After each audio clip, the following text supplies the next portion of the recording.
Hello, you wonderful people, and welcome to another episode of Crime Centric. This being a show where I talk about crime dramas that I watch. For today's episode, I'm going to talk about the latest episode of The Blacklist. So this week's episode was a very interesting episode. It took a very interesting perspective because essentially they started off making you thinking like, oh yeah, this person has these dioramas they're making. They're like, oh, trying to get Liz to solve it. It's like, oh, this is the crime and it's going to happen. So it's up to you to try and stop it. Like it's like a serial killer that's latched onto her or whatever. And it's like, oh, try and stop me. You're the only one that can stop me. It's like, oh, match wits. But it turns out, no, it's actually a lady named Fiona who's been leaving these dioramas because her little girl Maggie might be psychic or clairvoyant or whatever and is able to predict these things. And she's basically been like, essentially Fiona saw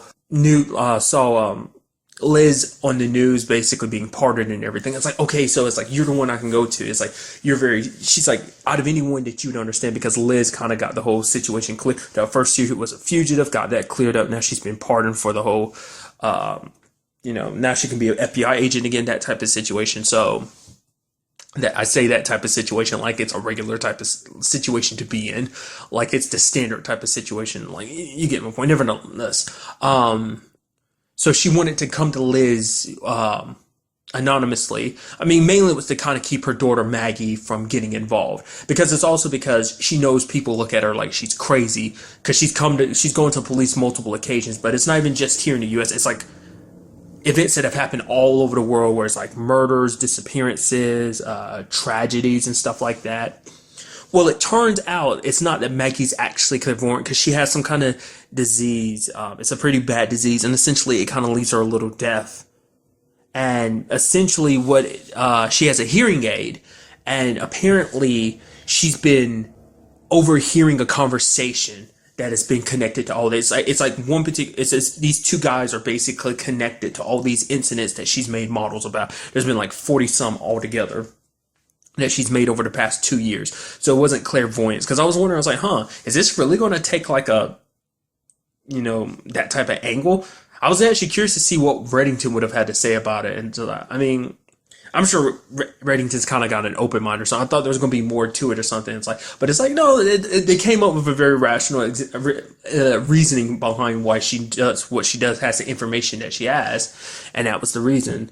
And so just the frequency that they were talking on, she was able to overhear. And essentially, it's this guy who runs a company. Essentially, him and his partner have basically profited from destroying other companies by making like certain key figures in these companies disappear or die or whatever. It makes them kind of like these companies plummet. So it means like, oh, you can go ahead and kind of predict the stock market, because it's like, oh, I know this company's going to go down because its CEO is going to die because of us. So, and make a huge profit off it. Obviously they didn't catch, they ended up killing basically the I guess the term would be the hands-on dude, the one who actually gets his hands directly dirty.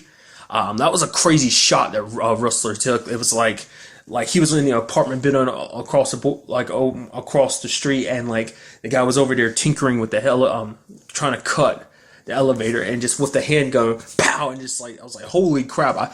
I was like, I thought you were gonna pull out I was like, you're gonna do that with a handgun? Oh yeah, you did it with a handgun, so that was pretty impressive. But I wonder, it's a situation where it's like the bad guy actually got away, the main guy behind it. His assets are taken care of. So essentially, he knew once he was found out to be guilty, essentially, that basically the company he was running would go under. Basically, their stock would plummet. So basically, he had an associate kind of put the money in the fact that the stock was going to go down drastically, and basically had that money put somewhere else for him to get access to. So he got away, but I'm sure we're going to be running into him eventually. That's one side of the episode. Another side of it is dealing with a very interesting constant double cross situation with Reddington, where Reddington is basically manipulating two people, one dude named Jeffrey and another dude named Iniko, who he's just constantly turning on each other, because he's like trying to, like, he tells Jeffrey, like, because at the very beginning we see Reddington ends up getting a particular room, like apartment or whatever, and he's constantly talking about the fact that, oh man, you could almost he'd almost be afraid to get the apartment because it's so pristine and white, and he's like, he'd be afraid to spill some wine on it. Well, it seems all this is connected to this whole situation, because essentially he sets up Jeffrey into being like, oh, you need to kill your boss Iniko, because it's like eventually down the road he's gonna find you not useful, and then he'll kill you. Because Reddington makes it pretty clear, like, the reason why he has a problem with Iniko is because Iniko killed a friend of his. And it's like, at first you're not sure what friend it is, but it's the one he explains later on. Essentially, there was a situation with a mine back in the day that Reddington had control of. It was like multi-million dollars worth of diamonds, like, type of mine. But there was, like, one guy who came to him. He had arms, like, Reddington had armed soldiers and everything, had lots of guns and stuff like that. But this one man was able to stop him, like, from everything, because he's like, oh, yeah, you're here. Telling him one story, essentially a story of Iniko, about a man who raped and pillaged and mutilated, both women and children, just to, essentially make a profit. Essentially what Reddington ends up pointing out later is like, hey, I'm a bad guy, but I'm not that bad. I might be a bad guy, but I do have my limits. And because Reddington respected this guy, and it made Reddington okay, I'm abandoning this whole diamond mine. He even funded that guy's campaign to basically kind of bring more awareness to it, to kind of fight that what Iniko was doing, to kind of essentially to protect those people so that there will be no more victims under his reign, essentially. But eventually, like 2 months prior to this episode, he apparently killed the guy in that very room that they're in. That's why he got this specific room. And ended up covering it up, because basically he got cleaners of his own to basically make it look like, basically get it so clean that not even a single drop is left. You couldn't even possibly find a shred of his DNA there. They did such a good job cleaning. And so the whole point was to kind of turn them against each other, make them be like, oh, this person's after you, or this person after you, because like Jeffrey at one point puts a car bomb on Iniko's car, but then Iniko finds it. He's like, oh, the fact is there's only one person who could have done it, told him about it. It was you, Reddington. He's like, no, there's multiple people. The person you had made the bomb, the mechanic. It's so interesting seeing him kind of pitting them against each other. Have Iniko, Jeffrey come in and actually point the gun at Iniko, but sadly no bullets. Iniko kills him, but then you have Reddington turn around and killing him. And Iniko's like, no, I can give you anything. I can give you any money, access to the mines and stuff like that. And it's like, Reddington, like, that's the thing though, like, Reddington is a bad guy, but even he has his morals as to why he does what he does. It's a situation like that. It's like, that man was a friend of mine and you killed him. It's like, no amount of money is going to save you from my wrath. Like, it's so interesting, like, because to him, there are certain criminals, he's just like, there's certain things, yeah, you're a criminal, you have your own enterprise, it's like, good for you, I'm not going to judge you, I'm a criminal myself, but it's like, there's a line of just like, once you cross that, it's like, you're nothing but scum to me. It's like I said, Iniko's not a good guy, he's just done a lot of terrible things that it's just like, Reddington's like, I can't overlook that. Plus on top of that, you stopped the man who tried to call you out and stop you from doing the evil things that you're doing, and you killed him for it, and erased every trace of him to make it look like he, it's not like anyone would be able to say like, oh, he did it. It's not like, there'd be no justice in that way. So essentially Reddington kind of did the same to him, both him and to Jeffrey. Basically, he ended up taking the cleaners that Iniko had hired previously to take care of that situation 2 months ago to get rid of Jeffrey and Iniko's bodies. I really like both those people when the new guys showed up. They're like, oh, well, the girl was like, yeah, Iniko, I'm fine with that. Iniko was kind of a dick, so it's fine.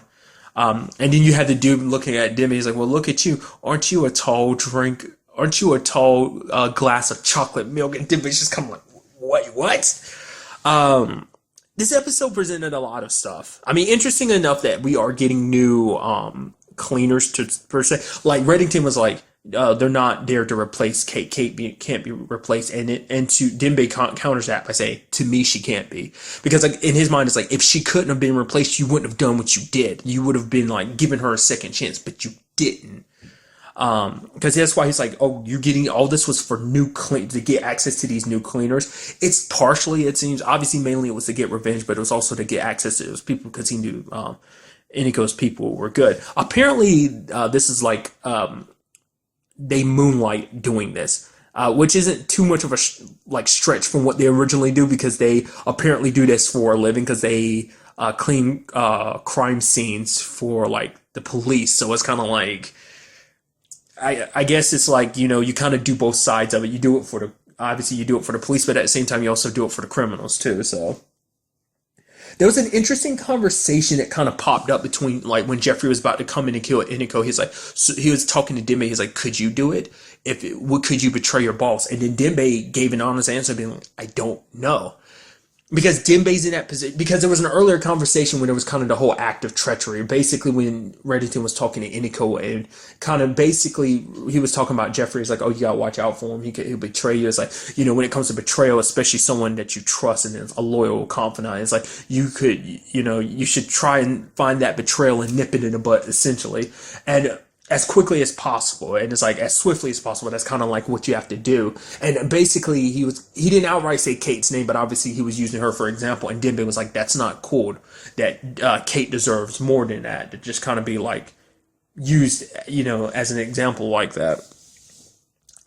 Because something that was going through my mind is like the fact is that Dembe doesn't want to betray Reddington. Like he trust Reddington more than anyone. Like he's always been by Reddington's side since a very long, like he's been by Reddington's side since he was a little boy, because we kind of found out their history together like way back in season 1. That was like one of the first blacklisters was connected essentially to Dembe, and that was the main reason why Reddington kind of took care of that particular it was like I think it was a woman, like she was connected to what happened to Dembe and other people like him, other children in his situation in the past. But nevertheless, essentially you have Dembe coming to Liz at the end of the episode being like, I don't know what to do with Reddington. Like, it seems like Reddington's gotten to the point to I can't even recognize him anymore, because it doesn't seem like he cares about anyone around him except for you and Agnes. And then finally tells her something she didn't know about it. She's like, yeah, he killed Kate. And it's like, essentially he wants her to kind of rationalize, talk to him to get him back. You know, it's just she feels like he's spiraling and he's getting like further and further down a rabbit hole, and Dembe feels like he doesn't know, he's to the point that Dembe feels like he can't reach Reddington anymore. And like I said, because like no one else, the only person that knows about the whole Kate situation is Dembe. So, but something was kind of crossing my mind. I was kind of correlating with all of this. Is the fact is that thought of like he doesn't know if he'd be able to betray Reddington. Like part of me wonders like what is he going to do when he finds out that Kate's still alive? I've constantly thrown it out there. I feel like Kate's going to come back and she's going to get revenge on Reddington. Part of me's kind of hoping that she will be like, you know, they'll have a sit down and everything, and it'll come down to it's like, oh, will Reddington try to kill her again or not, and whether or not they'll be able to make up. It's a situation is like, can he forgive her betrayal? Can she forgive his? It's like, could she ever work with Reddington again after he tried to kill her? And part of me was like, what if it becomes a situation where Kate comes back and she tries to get Dembe on her side? It's like Reddington's not the man that he was anymore. He's just a wild card that he needs to be taken care of, not just for Kate's sake as well as Dembe's own sake, because who's to say eventually he won't turn on Dembe? And it's like, who's to say the same thing won't happen to Tom, won't happen to Liz, or even Agnes? You know, it's like, oh, they get on his bad side or do something he doesn't like. He could end up, you know, doing that. And maybe it'll be a situation where Dembe has to choose between Reddington and Kate.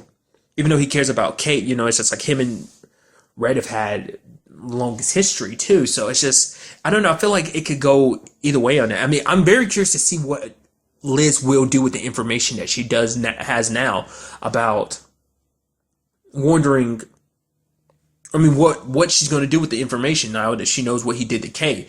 It's like, because for her, it's like, because she's going to feel responsible, because it's like, Kate's dead because of me. I'm the one that convinced, you know, like, I'm the one that went along with this whole plan of tricking Reddington into believing I'm dead, and it's like all that, and it cost her life. It's like, it's not her fault. This was my decision. And it's like, for Reddington, it's a lot more than that. It's just, there was so much there. It's like, he doesn't mess around when it comes to Liz, especially because this whole situation of like pretending she's dead, and because of that whole situation, Kirk was able to get his hands on her. But then it's like, because the thing is, it's like, you kill Kate, but you won't kill Alexander. That's why I don't get it. It's like, that adds more reason to it too. Like that hasn't, I'm surprised that hasn't even crossed my mind. It's like, you let Kirk live after everything that went down, like him putting Liz's life in danger and stuff like that, but then at the same time it's like, but you kill Kate because she betrayed you. I guess it's because of the betrayal, because it's someone that you trusted. It's like, there are very few people in this world that he completely and wholeheartedly trust, and you can count them on one finger, one hand, that being Kate, being Dembe, Liz. And another thing that came up this episode, I'm wondering, it seemed like a small thing, but it seems like that might be leading towards something too. Obviously, you had the whole situation with Tom. Like, Tom couldn't throw away his passports that basically are connected to all his fake identities. That basically, I mean, it's a huge metaphor for his entire life because he's never had just one concrete identity. That because all these different lives, all these different people he's been, all these different lives he's been. Like at the beginning, he was just like, "Hey, I can throw it away," because it's like, yeah, we're having a new beginning. Liz is back with the FBI again, and it's just like, oh, we're having a new fresh start. We're in a new place. We're kind of away from Reddington a little bit, so we don't have to worry about danger as much. So it's like it's a good time for a new beginnings, and he kind of wanted to throw away all his passports, but then he picked him out of a trash can. But he was like, he didn't want to kind of keep this from her, like keep his doubts from her. It's like, this whole, and we're being upfront. So he's like trying to tell her like, hey, these are my doubts. Like I can't 100% let go. And she's like, oh, that's okay. You're taking the first step. The fact is that you're telling me this rather than just hiding them again says a lot. Because I mean, no matter what, that's still a part of him. Like those different identities he put on, like that part of him is something that will probably never go away because he's been like that ever since he was a little kid, since he was raised by, I forgot the dude's name, the dude who raised him. I mean, who basically made him the way he is now. Is like, I forgot the dude's name, but I don't know, I just get the feeling like that, just like that, to me, that seems like that's set up for something in the future. I don't know, maybe it'll lead to something, like, because the conversation has kept coming up. I'm very curious about Tom's, like, family situation to find out more about that, knowing who his mom is, wanting to know more about his dad and stuff like that. It's like, he was told by Reddington not to tell, Susan who he really is, because it's like, I mean, I guess there's no telling what kind of hell that would create. We haven't seen her so far this season, but who's to say she doesn't? Like I said, I think that comes down to a situation of like, Famke Jensen, how accessible she is. Also probably comes down to how much you have to pay to get her to guest star on episodes. I'm sure that probably plays part in it too. Like out, just from a TV production standpoint too. I'm sure that plays a part in it. And one final note, I meant to bring this up at the beginning. I totally forgot to bring it up at the beginning. But the whole Samara situation, apparently everything's slightly okay. Nothing I brought up last episode turned out to be the case. It's like, oh, there's no awkwardness between her and Iran for now. They seem like they're working together okay. No problems with Rustler either, because it's like, hey, he seems okay with it. It just seems like everything is okay. It's like, oh, I walked in, I was like, apparently there's no issues. I was completely freaking wrong about that. I thought there'd be some kind of I mean, I'm sure there's some issues that we just haven't really tapped into yet. I'm sure, like, given enough time, those issues are going to resurface. But it's like, no, Rustler was fine with working with her and everything. It's like, huh. I mean, obviously, Liz being back, she's out in the field more, which was kind of interesting because, I mean, Samar was still out there in the field, but obviously, Liz kind of back. I don't know. Maybe that was why. Maybe they felt like there was so much that, I don't know. It just wasn't dealt with at all. So I'm guessing it's just kind of like everyone accepted it and moved on type of thing. I feel like that's the type of thing that should have been immediately dealt with. I mean, especially with the whole Samar situation. I'm like, oh yeah, Liz betrayed us by pretending she was dead. It's like Samar got super pissed about that. She was pissed for a couple episodes, which I'm sure on some level she's still pissed, but she's kind of moving past it. But I guess everyone else is moving past it too. Maybe it's actually been a little like, in the grand scheme of things, obviously we don't know how much time has really passed between last episode and this episode. Maybe a couple weeks have. So, no, probably more like a couple days or something. Maybe they were able to kind of work past it or something. But it's like, I thought she might take some time off or something. It's like, nope, everything is just kind of the way it is. Like I said, it'd be kind of interesting to see if that comes up again or not, or maybe it doesn't. Well, I'm sure the whole, like, testing her loyalty between Mossad and the task force, I'm sure that's not the last we've heard of it, but still. But really, that's all I wanted to talk about in this episode. Till the next time we meet, be happy, be safe, live life to the fullest, and enjoy it. Good day and goodbye.